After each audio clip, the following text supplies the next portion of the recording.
So our discussion mainly will focus on bidding, and we're here with Dr. Kofi Amoah, and we know he spearheaded Ghana's bidding for CAN 2008, which was a success, and we're getting into this conversation, looking ahead to wanting to bid for the rights of the 2017 Africa Cup of Nations. Dr. Kofi Amoah, good afternoon to you. Good afternoon, Rashida. And thanks for having us. Good to see you again. Sure. We're talking about bidding. First of all, when we talk about bidding for hosting rights of a tournament, especially on the African terrain, for the African Cup of Nations, what really are we talking about? Well, bidding is you go through a process for the opportunity to host an international football fiesta, in this case, talking about Africa Cup of Nations. And I think it is a credible vehicle for nations to exhibit their nation to the world, because football attracts a lot of viewership.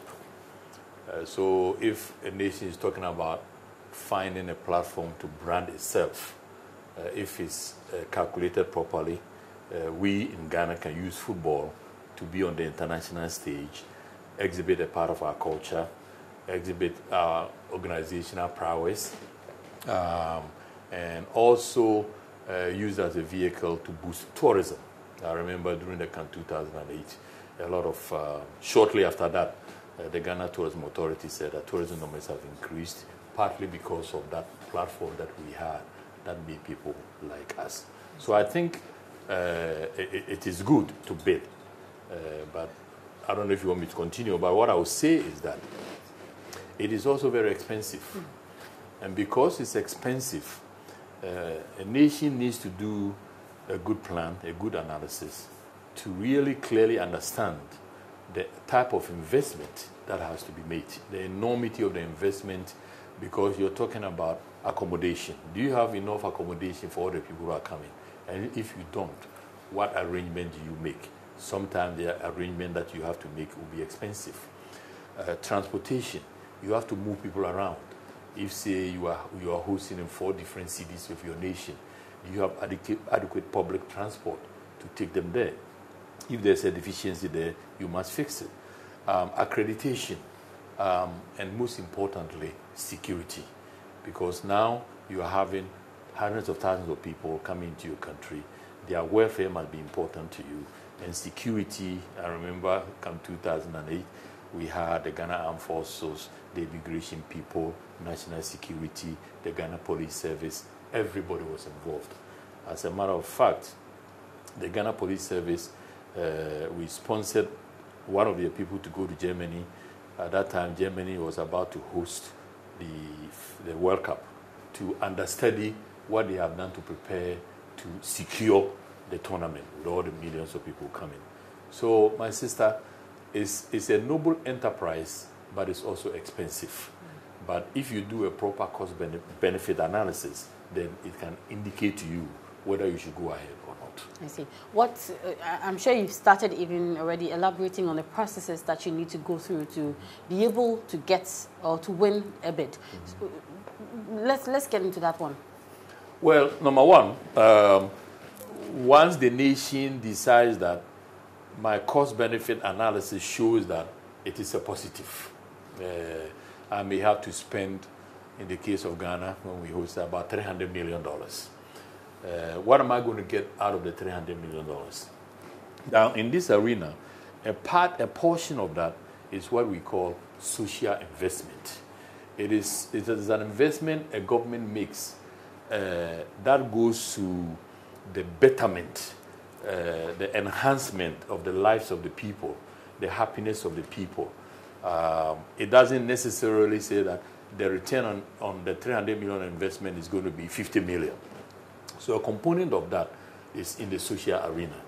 But I think for a nation like Ghana, a small country like Ghana that wants to grow its economy, if you do it properly, then you also have credible financial returns. I told you one of them.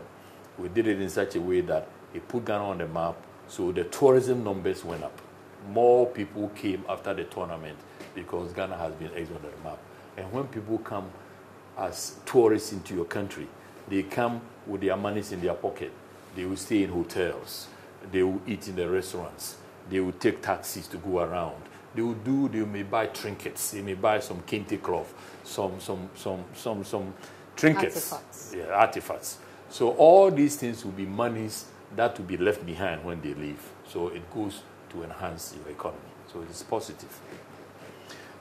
In the case of Ghana, if you want to use that as an example, we indicated that to go and spend $40 million in a place like Esipon, to go and spend $40 million in a place like Tamale, and to invest additional ones for the Ohinijan Stadium and the Barbara Stadium, one must be circumspect, because if you remember, at that time we were just getting out of HEPIC. Our economy was not that strong, but we knew that we could calculate it properly. And so we did an analysis by going, number one, we went to Wembley Stadium. He said, this Wembley Stadium we hear costs £1 billion. Now, if somebody is going to make an investment in £1 billion to build an edifice, a sports infrastructure, I want to know the thinking that went into it and how are they going to make it profitable. And we were amazed to find that when we went to Wembley Stadium to talk to the managers of the place, they gave us a beautiful tour. We were amazed to find out that about 80% of the revenue that Wembley Stadium generates has nothing to do with football. Understand? So here is the thinking. We want to exhibit our football in a nice ambience, in a nice building with security features and everything. But we also know that the football alone cannot pay for it. So what else can we add? So they had meeting rooms, restaurants, exhibition rooms, all kinds of things built in. That, and they can do music festivals, concerts, musical concerts. So they program all this into the architecture of the building and the operational mechanics of the building, so that they can get all these monies to come in to pay for the debt of the $1 billion.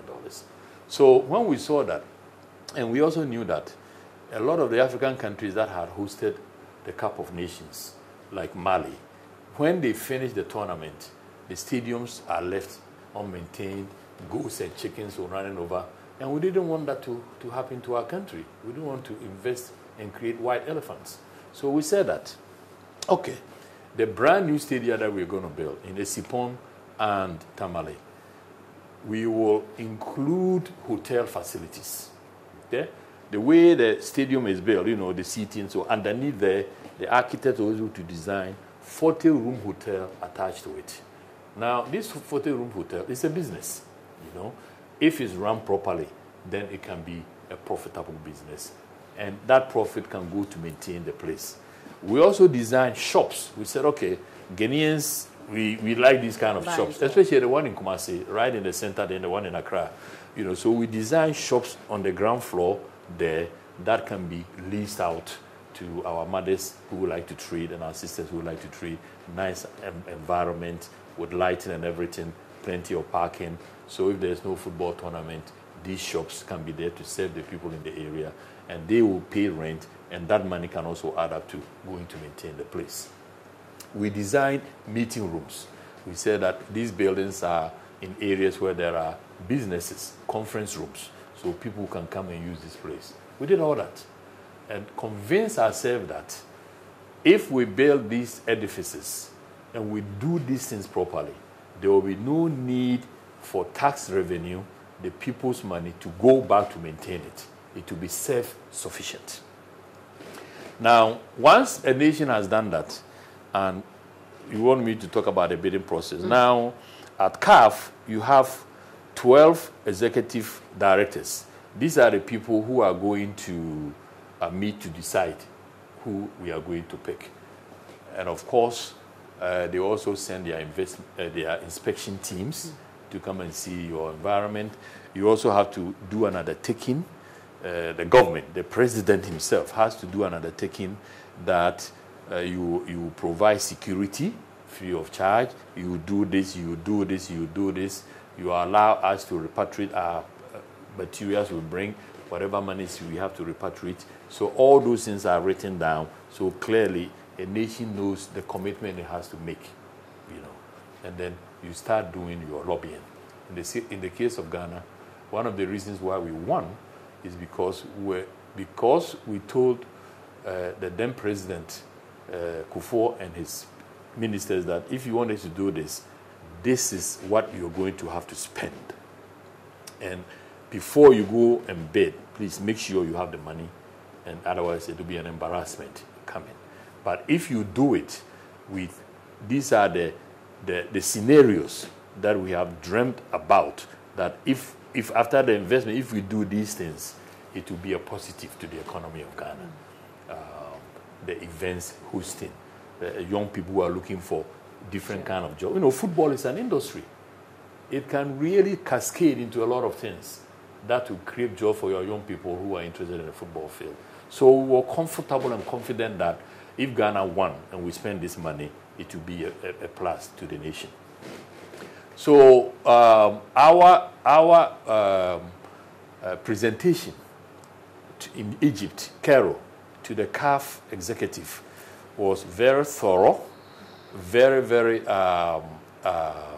well planned, with a clear support of government. We had the president himself in the video that we showed, giving his commitment, and we described the beauty of the nation from Tamale in the north, the savannah, all through the forest belt, through the plains of Accra to Esipon, Cape Coast area, the coastline. We discussed the strength of our security services. We described the peace of the nation, the democracy, and of course, we also talked about the fact that Ghana is one of the top football nations on the African continent. All the things that we've done. At that time, we had won, I think, the same number of tournaments. We were one of the top with Egypt that had won as many as 5 times in Egypt. So our presentation was solid, and we won. We were competing with Gaddafi. He was throwing money around and all of that. But without money and without bribing anybody, we were able to make a convincing argument that Ghana must be the nation to host. And I'm glad that we were able to win. And when we won, the government at the time supported it. We created these beautiful edifices. We created training grounds in Tamale, in Kumasi, in Cape Coast, in Accra. That the legacy that we wanted to leave, that after the tournament, at least there will be something to show. And this is what we were able to do. Okay, you've mentioned a lot of things that should have made Ghana, better in terms of our finances. Have we utilized all the business opportunities that were made available with all the edifices, including the tournament in 2008? Well, I'm not at the National Sports Council, but I think just looking at going to the place, you see that all the stadia that we build, they all need maintenance. Even in Accra here, you can see some rust. Yes, rust and cracks, and the scoreboard. And the last time I was in Tamale, my sister, I could not enter. The place looked that bad that I felt really bad. That this is not what we were expecting this thing to be in. The one in Kumasi, the same. All of it, the expectation of the revenue that could be generated by professional management of these investments has not happened. And the thing is, you do your best thinking before you go and spend money. But the embedded benefits that you're supposed to get can only accrue to you if you do the follow-up things.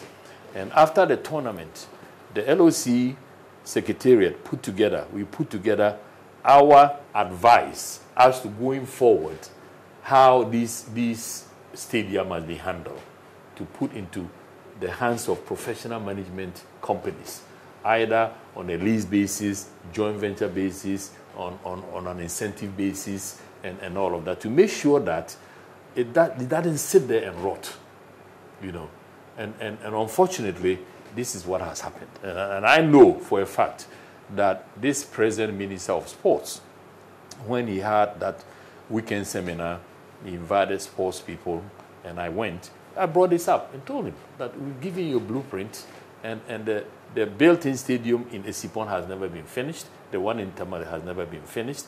The shops that were built in there, they are not being utilized properly, and therefore you don't have revenue being generated to go and maintain the place. And because government is pretty much broke, they don't have money from anywhere, and then all these stadia keep going down and going down and going down. And to me, we must as a people begin to be a bit more serious. That the future of the nation, the brightness of the future of the nation depends upon the correctness of our decisions and our actions today. Now, if we are going to spend these huge amounts of money, and the thinking has been done that yes, it's a lot of money, but as a nation that wants to develop the economy, that wants to incentivize its citizens to be happy and to create that collective unity as a people, we must take a chance and do these things. But then we shouldn't forget as to the steps that have been built in, that we must do this to make sure that this is beneficial to us. So for me as a Ghanaian, I am a bit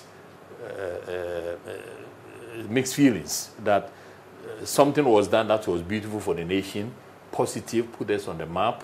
A lot of. I remember, Ghanaian women who were not into sports wearing the nice T-shirts and trooping to the stadium, the opening ceremony using our culture, the kaleidoscope of our culture from the north, from the middle belt, from the dancing, the adwa and all. It was beautiful. The horseback riding, and that little girl wearing the kente. Mm-hmm. It was beautiful. But at the same time, it must cash flow. So I think that what I would say this opportunity is that I think I want to encourage government to really look at what was the plan for these 4 stadia when we spend the money.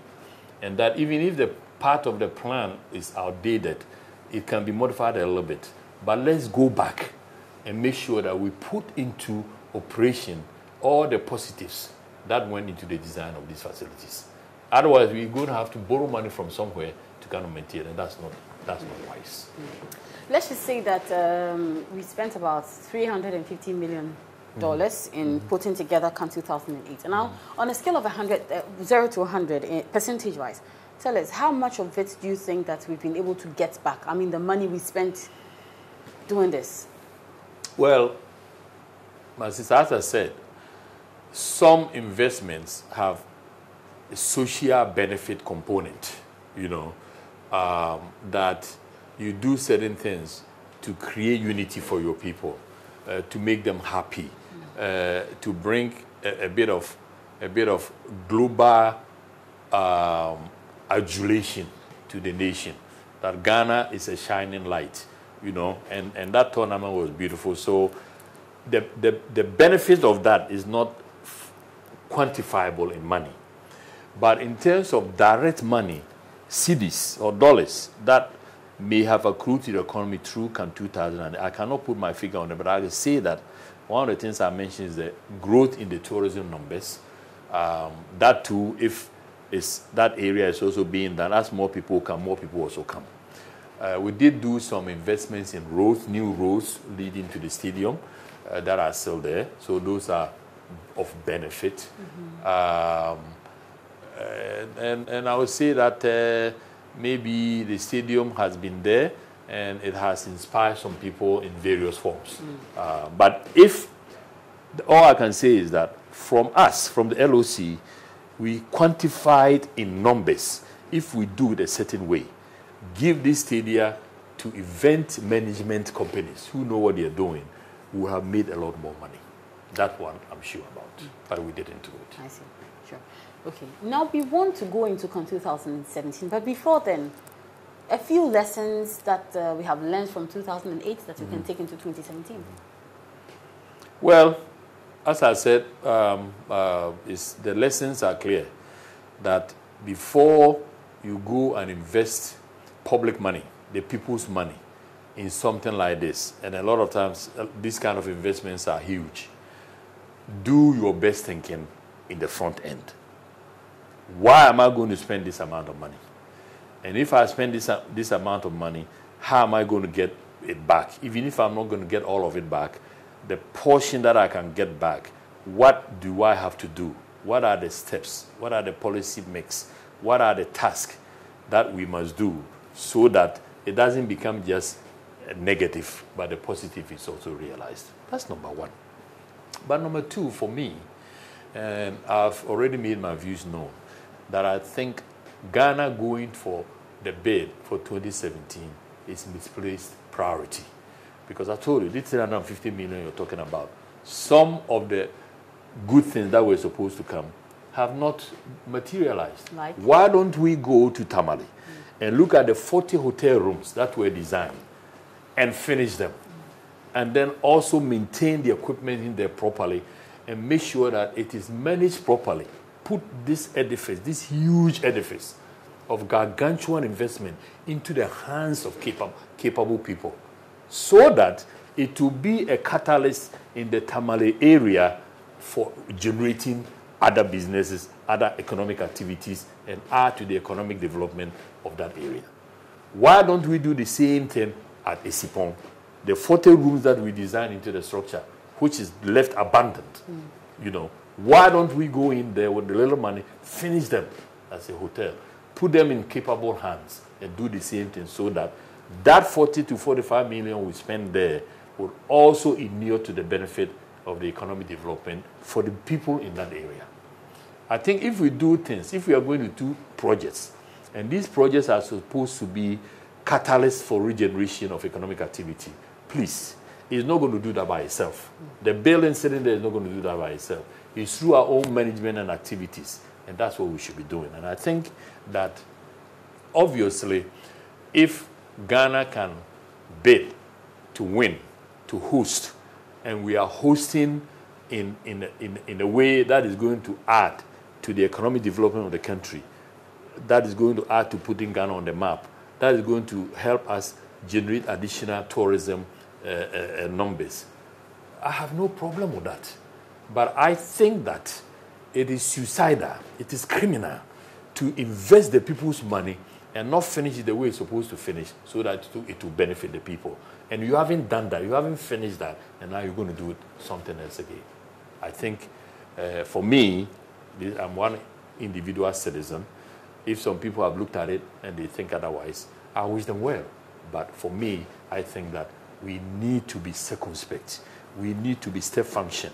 Let's do first things first. We finish it, then we add up. We finish that, then we add up. Let's not start here. We haven't finished. It's going down the drain, and we go and build something on top of that. That, I think, is going in the wrong direction. Well, fortunately or unfortunately, let's just say that what you just said will not be heeded to by the appropriate people in the ministry, in government totally, and they still want to press on and go ahead to bid for the hosting rights of 2017. It's 7 years now. 7 years on, we want to go get CAN 2017. That will be 9 years. What must we do right to get the rights? If we must, I don't think there's anybody putting a gun to our head that we should, but if we must, then I think, as I said, I have to assume that the Esipon Stadium will be one of the venues. I have assumed that Tamale will be one of the venues. Maybe this is the opportunity for us, that the second time around, this investment has been made, let's go and finish it properly, like it was supposed to be, and do the same thing. Look at the built-in revenue generators, the things that they design into them that are supposed to create income, so that this income can be the one we use to. Let's go back and make sure that we finish doing all this and use this second bid and second hosting, hoping we get it second time around. We've hosted many times. That something positive will come at the end of that. Right. It was 350 million some 7 years ago. I know things have changed. I mean, things have gone up, inflation here and there, and all of that. But with the bearing in mind the fact that we have 4 stadia which are okay and they need just a bit of refurbishment, do you think that we'll still need as much money to host CAN 2017? Oh, not really, not really. I mean, it's like, you see, when you make those investments, and if we have done everything right, then hosting again becomes cheaper, and then at some point it becomes profitable, because now the investment that you're supposed to make, you've already made them. You know, so an argument can be made that because we have invested before, we have to go a second time and a third time, so that we can use these investment, these structures, that now we don't have to spend a lot of money and therefore generate some income. So I can see that argument, and I respect that argument. It's a valid argument. So that means that the way that we have to do that is that then the structures that are there, let's go and do the right things, so that then the cash flow will be even more. You know. So yes, we have made some investment. Now we don't have to make a road to go to Esipon Stadium. We've already made that road. Now the area Tamale, we've already, you know, around the Babayara Stadium, around Ohinjan Stadium, a lot of things have been done. The parking lot and all these things have been done. It has beautifully fenced. The built-in structures are there. We can capitalize on that and use that to benefit this second time around. So an argument can be made that the investment that I've made will be the underpin, the underpin investment in already structures that is already there to help us host properly.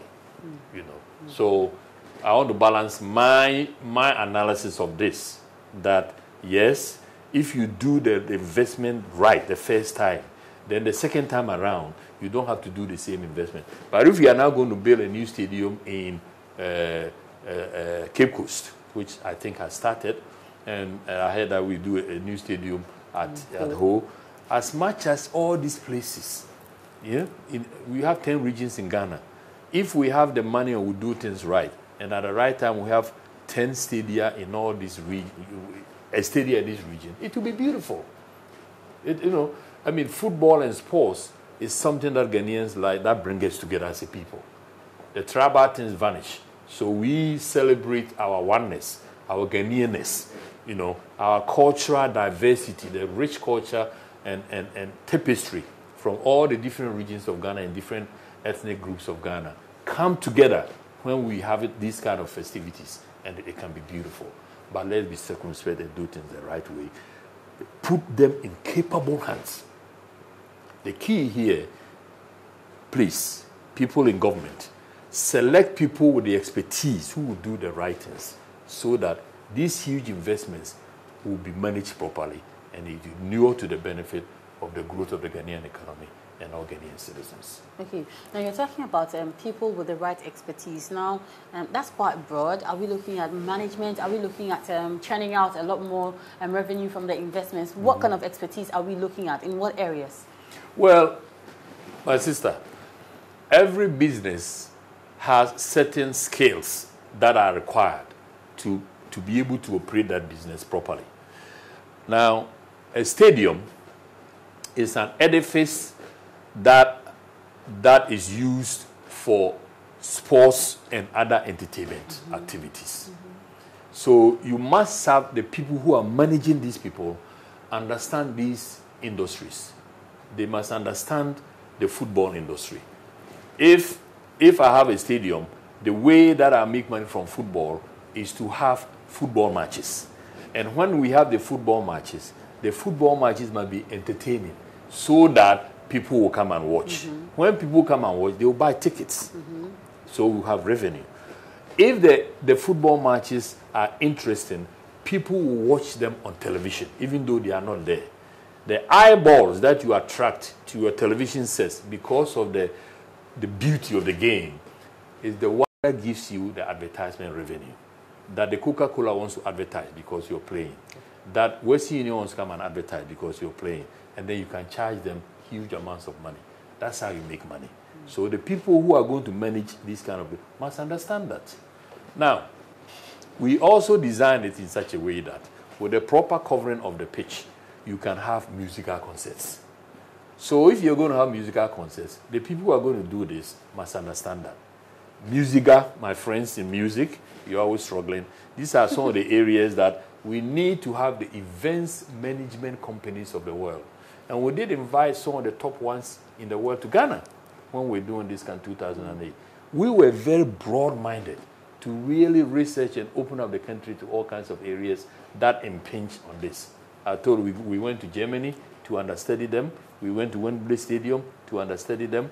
We brought in a legacy event management company to tell us how to do things right. So after the tournament, there will be legacies left to help the country, and also how to create events in these edifices that took cash flow to bring benefit. So there are people there who have the skill sets.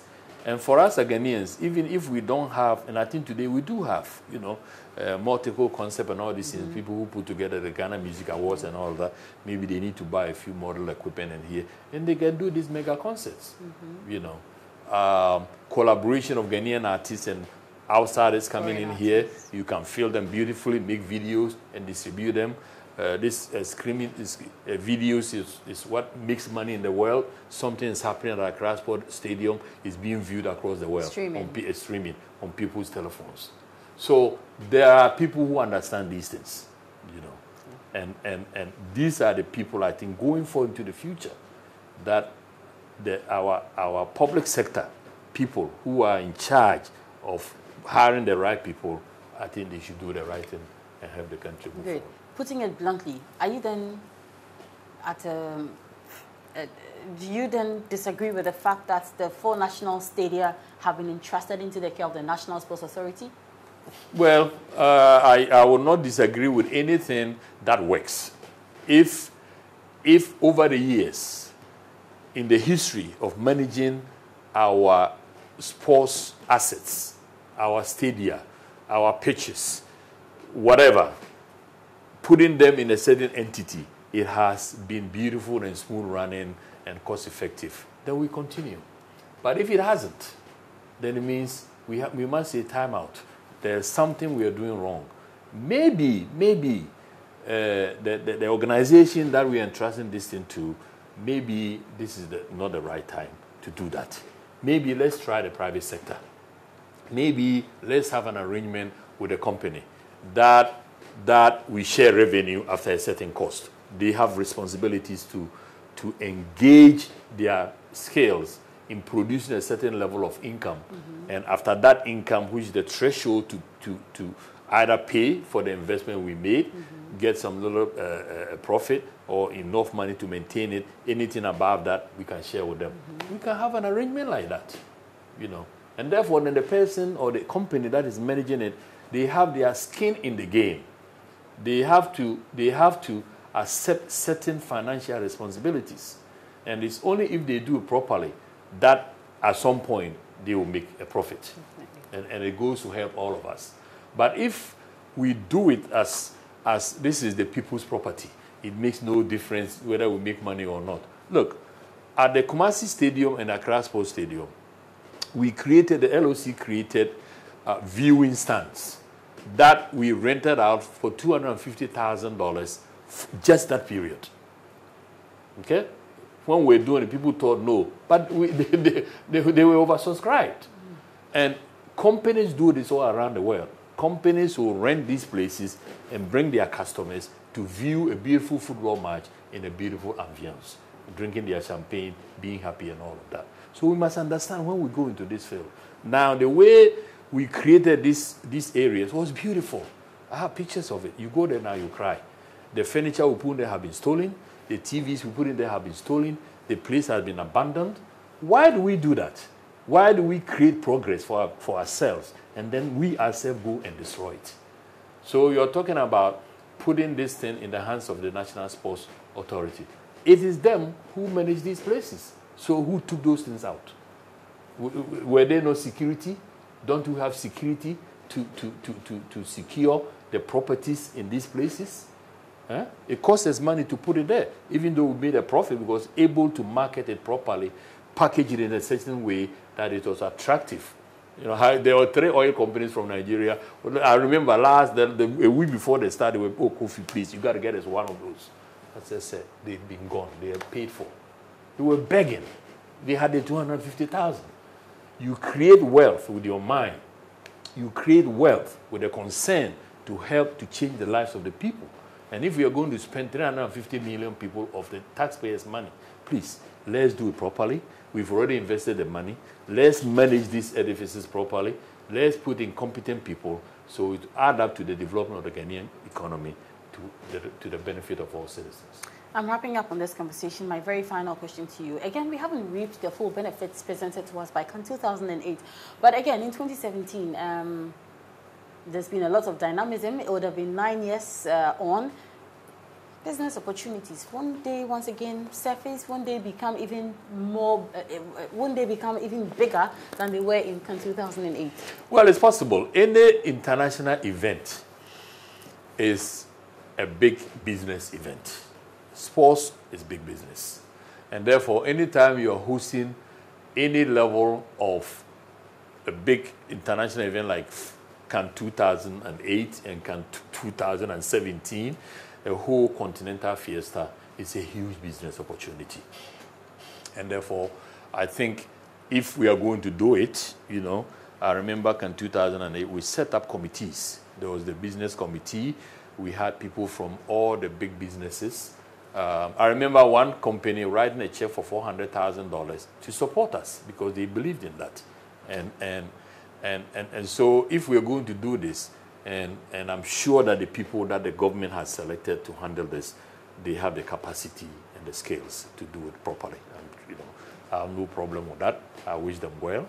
But I think the way that the inherent benefits will come out will be to invite Ghanaian businesses to participate ahead of time, to talk about all these things that are going to happen, and therefore then it will be done properly.